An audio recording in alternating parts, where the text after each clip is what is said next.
Bonjour et bienvenue sur ma chaîne, moi c'est Monique si vous êtes nouveau nouvelle et si vous êtes déjà abonné, bon retour chez vous. Alors aujourd'hui nous allons savoir comment je suis passée de ça à ça. Je ne vais pas simplement partager de ce que je fais sur mes cheveux directement, mais aussi des aliments que je prends ou encore ce que je fais pour que mes cheveux puissent pousser en bonne santé. Mais avant de continuer, n'hésitez pas à vous abonner à ma chaîne, de commenter et de partager la vidéo.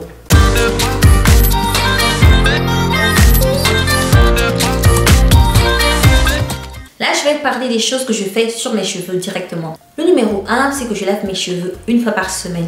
Avant, j'avais vraiment des problèmes de cuir chevelu. Avant, j'avais vraiment des pellicules. C'était trop, mais alors trop. Parce que je lavais mes cheveux une fois par mois ou encore une fois tous les 2 mois. Et mes cheveux, mais ça irritait, mais alors beaucoup.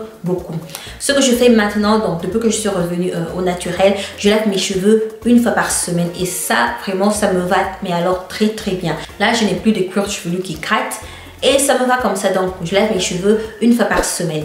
Et si vous voulez savoir comment je lave mes cheveux, en fait, j'ai fait une vidéo où je montre des étapes que je fais pendant le jour de mon lavage. Je vais vous laisser le lien juste là à côté pour voir. Le numéro 2 des choses que je fais pour que mes cheveux puissent pousser et que je coupe mes pointes quand il le faut et non tout le temps.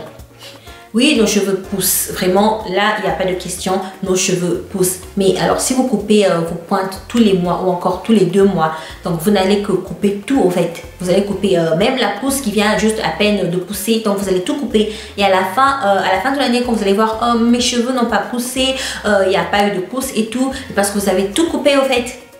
Alors, coupez vos pointes simplement quand il le faut et non parce que, oh voilà, il est déjà 2 mois, 3 mois, il faut que je coupe mes pointes. Non. Aussi, autre chose, quand on utilise des peignes qui sont déjà abîmés et tout, ça va causer des pointes fourchues et ça, on ne veut pas parce qu'à la fin, on doit encore couper. Vraiment prendre soin de nos pointes. Et quand on lave nos cheveux, c'est nos pointes qu'on doit vraiment chuchoter, prendre soin de nos pointes. Ça, c'est très important parce qu'au fait, c'est la partie qui est un peu vieille, quoi, si je peux dire. Et on doit vraiment faire attention pour que ça ne casse pas beaucoup. Vraiment prendre soin de nos pointes et sceller toujours avec une huile et un beurre. Et prendre le temps de vraiment sceller les pointes très bien. Ça va éviter à faire beaucoup de nœuds, au fait. Le numéro 3 est que je fais de moins en moins des coiffures protectrices. Je sais, d'autres personnes peuvent dire, voilà, c'est quoi ça, la coiffure protectrice, c'est bien. Oui, mais il y a des coiffures protectrices à éviter. Normalement, on doit faire des coiffures protectrices qui doivent protéger nos cheveux. Mais quand on met beaucoup de tension sur notre cuir chevelu ou encore sur la longueur de nos cheveux, ça va casser. Alors, à quoi bon?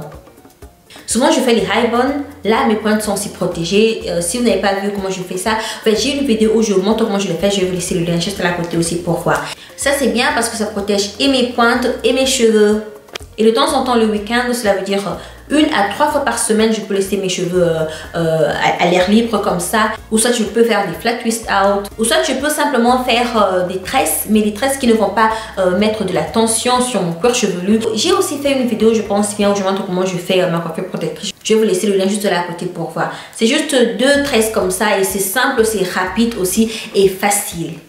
Le numéro 4, c'est essayer de faire les produits à la maison. Je sais, d'autres personnes peuvent me dire que voilà, je n'ai pas de temps et tout, mais c'est très bien parce que, et surtout le beurre de karité, c'est très bien. C'est bien pour vos cheveux parce que ça rajoute vraiment tout ce que les cheveux ont besoin, tout ce qui est nutriments et tout. Le beurre de karité est très important. Vous pouvez faire le beurre de karité fouetté, fait maison, c'est très rapide au fait. Ça ne prend même pas, je peux dire, même pas 20 minutes et tout. Vous pouvez facilement le faire et l'utiliser de temps en temps à la maison parce que on ne sait toujours pas ce qu'on achète là dehors, vous savez. Alors si vous faites vous-même à la maison, vous savez ce que vous avez à la maison, vous savez que c'est 100% naturel et vos cheveux seront bien nourris et vont vraiment pousser aussi en bonne santé.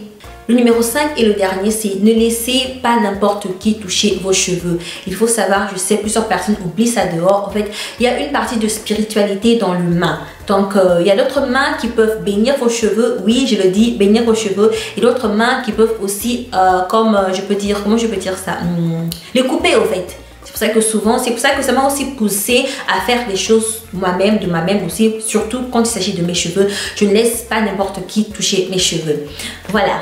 C'est la fin de cette vidéo. Si vous avez aimé, n'hésitez pas de vous abonner, de commenter et de la partager. En fait, la partie numéro 2 arrive et n'hésitez pas à la regarder.